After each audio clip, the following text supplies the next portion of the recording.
Today's hot topic is the Sega Megadrive. See, a machine built and sold on the strength of its arcade releases, its arcade conversions, of which at the time Sega was the king. Back in our minds right now, as because of the success of Streets of Rage 4, what we've decided is we're all going to choose one Sega arcade conversion, which we will champion. We'll let you know what we think about it, why it's the best, how you go about playing it now, if it's rare, what it goes for, and anything else we deem remotely interesting. So to kick off first, I'm going to say, how are Chris? What was your choice?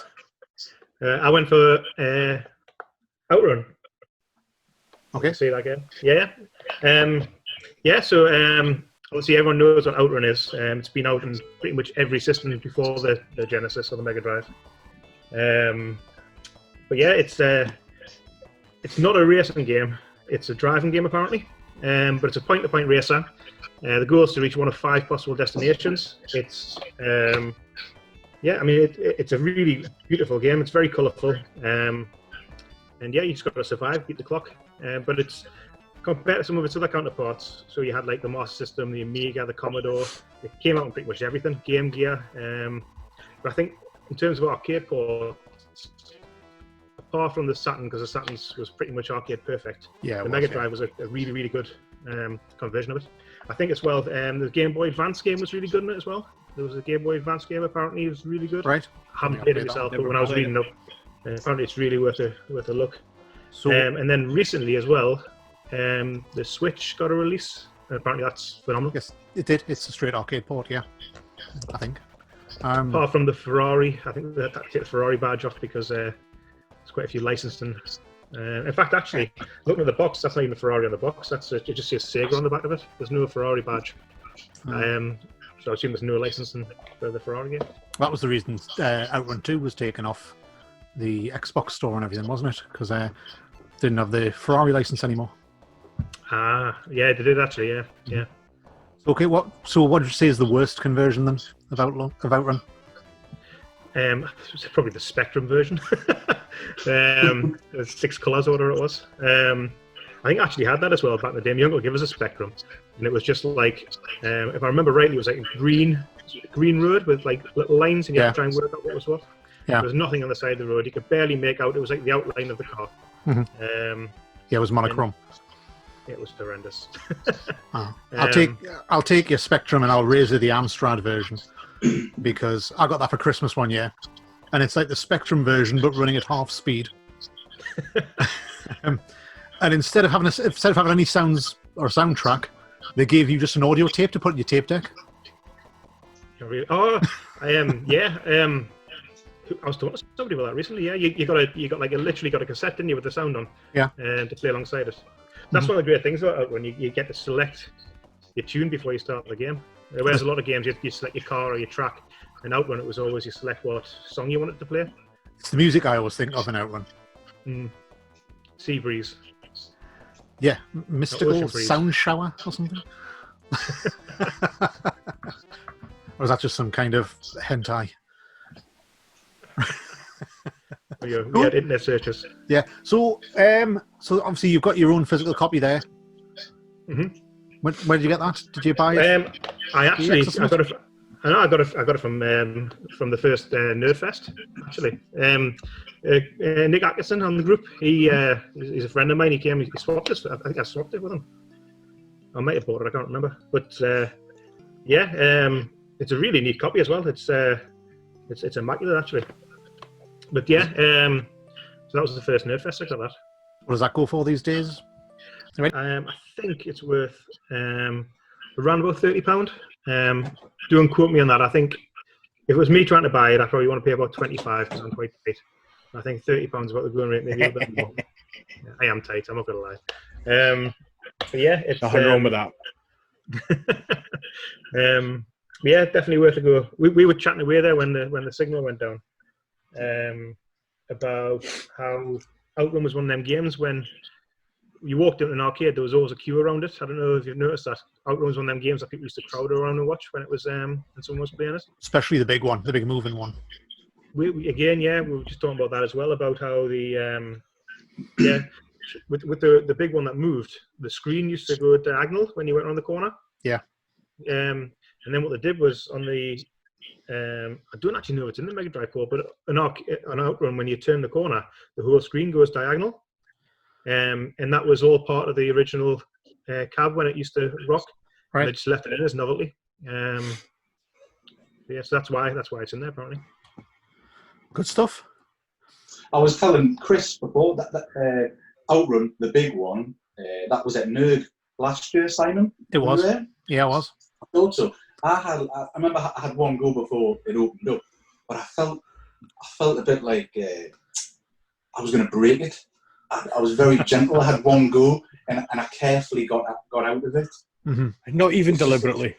I slid out. It's a piece of history, isn't it? I know. It's worth a fortune as well. It's actually about 35 years old now. 33, 34 years old. Mm-hmm. And I bet you it's a few grand. Oh yeah. I would have thought so. I For mean, one of them. a stand-up Outrun seems to be going for about $1,000 now. A few years ago you could pick one up for a few hundred, but no, not now. Oh, no, if only. In hindsight. The ones I've turned down in the past, I know. Really? Oh yeah. Ones? Oh, just a few years ago, and I turned down. I think I saw a turbo Outrun for 400-ish. Really good condition. I returned an absolutely immaculate as well, right? Immaculate stand-up Daytona, fully restored, absolutely perfect. He wanted 400, and it was slightly too wide to go into the room I wanted it in, so I didn't. You could, I could have taken the door frame off. I know. you could have bought it. You could have bought it and give it to someone else for a bit to look after, even though. So, Mike Smith. Yes. Mike Smith's pop picks. Well, I have picked Mercs. I wonder why. Because it's fantastic. Because that was supposed to be my pick, you sod. Well, you stuck it in my head. You shouldn't have mentioned it at all. And after you picked yours, I'm like, I'd have met. But no. Mercs. I think it's a brilliant conversion from the arcade on the Mega Drive, of course. It is. There's a Master System version of it, and it's pretty cool. There's an Amiga one as well, which is poor. Is there an Amiga one as well? I never had an Amiga, so it was never on my radar. But basically 6 levels, shooting everybody up, and first thing I do and everyone is make sure I've got the flamethrower and use it all the way through. Watching a little man run away burning. Brilliant. I think that says more about me than anything else. So did you first play it in the arcades, did you? No, I first played it on the Mega Drive, to be honest. We didn't, where I came from, there wasn't an arcade very near us. So we only really ever got to them when the switches, is what we called them, the shows. Yeah. When they came along, that's the only time we really got to play arcade games. Right. Because the arcade game, of course, was 2-player, where the Mega Drive isn't. It is a 2-player in the Mega Drive, isn't there? Nope. No, I'm not. You're right. I don't know why I thought there was. It's alright, I never played it 2-player because I never had 2 controllers when I was younger. You never had 2 friends? I only needed 1. I didn't have that anyway. No, it's a great game. It's a really, and 2-playerness aside, it's a really good conversion of the arcade. See, it's a sort of unofficial sequel, really, isn't it, to Commando? Commando, yeah. Yeah, it was another great game. I've never played it. Mercs? What, Mercs? No. But I'll write it down. I was getting mixed up with Mercs and Rambo 3. They look very similar, don't they? They do, but Mercs is better, I would say. I wrote Mercs down, and I wrote Outrun for the Switch. Yeah, so, okay, same question then, Mike. Have to see if you've done your homework. What will a copy of Mercs set you back nowadays? Roughly about 10 quid. Yeah, it sounds A about bit right. more in CEX, very little. I would expect I would pay no more than a fiver for it, to be honest. But then I don't need to because this is my copy from when I was young. Excellent. Yeah. I paid £2 in Kev Moon's shop. I still remember. But instructions as well. Yeah, boxed full, yeah. Back when Cool. you used to sell Mega Drive games for £1 or £2. All right, okay. I don't think he'll sell you one for that now, but you can ask him. I always ask him. Never says yeah. Cool. And I don't think there's really anything else to say on Mercs. I suppose if you want to play it, it's on a few compilations, I think, isn't it? There's a Capcom compilation on the PS2, I believe it's on. That's right, yeah. Capcom Classics or something it's called. Yeah. Is it on your Capcom? It's on the PS. Sorry, what was Is it, you have your Capcom Boom system? Yeah, the arcade. Oh, the arcade stick? No, it's not. That's not. That's a shame. It's only got Should be 16 perfect. games on that. No, it's a horizontal game, and there's no horizontal games on that system. Sorry, I should say it's a vertical game. There's no vertical games on the system. Yeah. Is it on the PS3 Mega Drive Classics? Don't know. I don't think so. I don't know at all. I've got it somewhere, but I don't know where. I'll put it in that room. No, the only one I think it's definitely on is that one that was on the PS2, Capcom Classics Volume 1, which is a cracking disc. Cool. Right. Oh, it's on the PlayStation 1 Generations, Capcom Generations as well. Yes. Because they did this with Commando, that, and I can't remember what else. The nice And thing it's on the Mega Drive. Four disc. Yeah. And obviously Right. the Mega Drive. Yeah, they're good discs. Those you got the ones with 1942 and 1942, 1943, Kai, and there's 4 Japanese games as well. Little Cool. cutesy ones. They're actually quite fun as well. Michael Henderson, Mm-hmm. Mega Drive game of choice, Mega Drive arcade conversion of choice. Sorry. I've picked the side-scrolling beat 'em up Golden Axe. Oh, Absolute classic. it is. I mean, I can play it now, just like Streets of Rage 1, 2. I can play it. It's quite similar in a way, and you can play it with the kids, and Yeah. it just doesn't get old. It's actually 30 years old. It's Wow. release here, I think, was 1990. I think so. It's 30 years old, and it's still great to this day. I mean, there's not many games you can say that really. Like you can pick up and play now, like you could any modern game. And I played that first years ago when I was a kid at the arcades, probably in Whitley Bay. I'd Would be imagine. for me as well. Yeah. Yeah, Whitley Bay with friends, and it was amazing. The little dwarf with his massive axe, just kicking 10 bells over everything, and then horrible little things that come around with the bags that you absolutely in To the get the run off. food and the magic. Yeah, in the run off. And you're like, you motherfuckers, get back here! Ah, love it. What a game! And the baddies, all the big baddies with them huge giant men. It was great killing them. Just great. Murder, death, kill. What a game. And Play it now. so, who was it? Was the dwarf your character of choice? Yeah, definitely. That big, huge axe. I would just kill everything that moved. Everything. Gilius Thunderhead, I think his name was. Is that what his name was? I It think so. to me, it was murder and battle. Rings a bell. That's who it was. Rings a bell.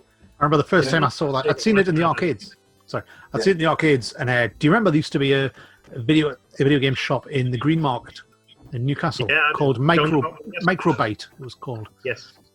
Yeah. And I remember being stood in there, and they had they used to let you play the games before you bought them. And well, checking out Golden Axe on the Mega Drive, and we were just all like, wow, it's the same as the arcade, you know. And I'll always remember because there was a lad stood next to us wanting to buy it, right? And he was stood with his money in his hand like this at the counter. And some little chaff come behind him, took his money and was away. out through Eldon Square. The tune. Brilliant. But yeah, it's a great game. Everyone agree? I mean, Yeah, Oh, absolutely. Absolutely. It's one of those franchises that just disappeared that Sega should never have let disappear. Yeah. Um, Did you play the one on PS3 and 360? yeah, it wasn't very good. Strider. It wasn't very good. And there was a We had Peter- 3D one on Sega Ages on PS2. Oh, on the Sega collection. Yeah. We had like Yeah, a 3D version of it. Yeah, there was some of the games on there were terrible. There was one or two little gems on there. Space Harrier. Space Harrier was really good. yeah, epic. And are you going to take the title? Is it what would the price of a copy of Golden Axe be these days? Oh, between £8 and £10 probably. I wouldn't. Yeah, it's one of the cheaper ones, isn't it? I think because everyone bought it because it was so good. It was so good, yeah. And it's on a lot of the compilations as well, though, isn't it? Like Mega Games. And You stuff. you can get it even cheaper on the Mega Games collections, yeah. And it's always on the plug and plays. Mhm. It's on a lot of them because it was so good. It's also on PSP. You can get it on one of the compilations on there. It's on Game Boy Advance on a dual thing with something else, Golden Axe and something. Anyway, but whatever you do, if you're watching this, don't get the Mega CD version. I've got it. Have you ever figured out what's wrong with it? No, I've got the compilation. Yeah, the compilation arcade Yeah. classics or something. Yeah, but I've never really played it. It was such. Well, Mike will be all right, but you might struggle because it doesn't have 2-player on it. Oh, right. Oh, well, that's ideal for you, Michael. Isn't it? Well, I mean, I live here in my garage, so it's all good. Yeah, for whatever reason, the You Mega yourself. CD one, they took 2-player out of it. Why? Yeah. That's Sega for you, though, isn't it? Yeah, it's totally Sega. All right. Cool. Which I guess just leaves me. So Yeah. my choice is. Goes and goes. Ghouls and Ghosts. Oh. What a game.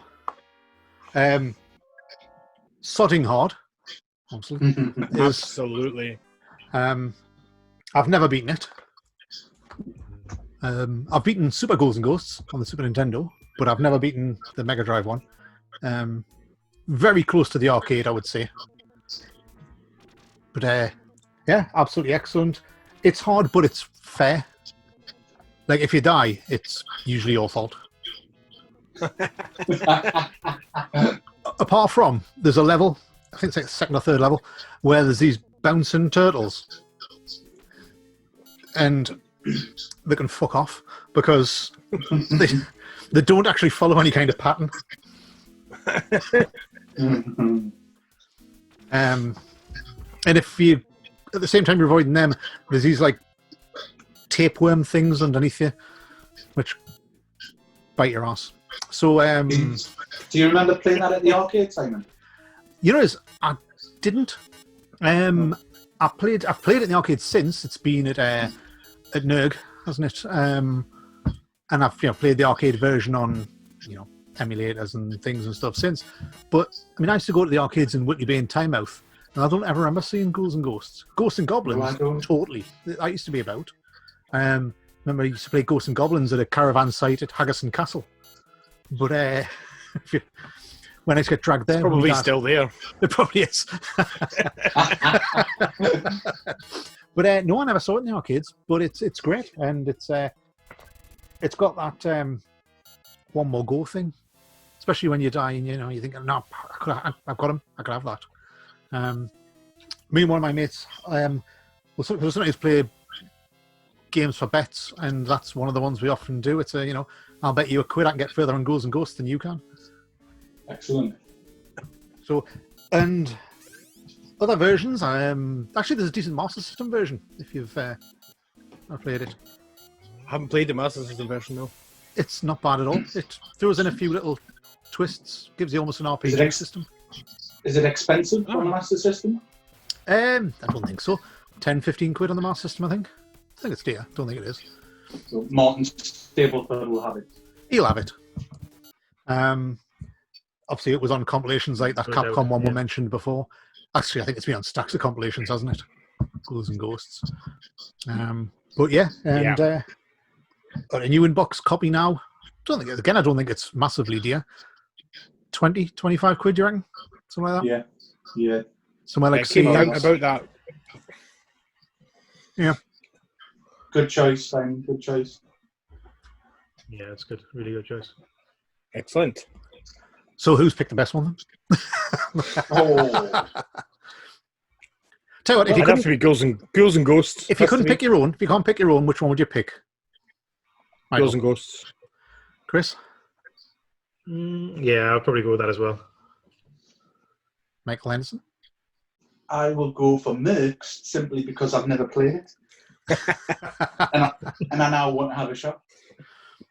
I'll go for Mercs and all. So it's a draw between Mercs and Ghouls and Ghosts. Yay. Capcom rules the day on the Mega Drive, it seems. It does a lot.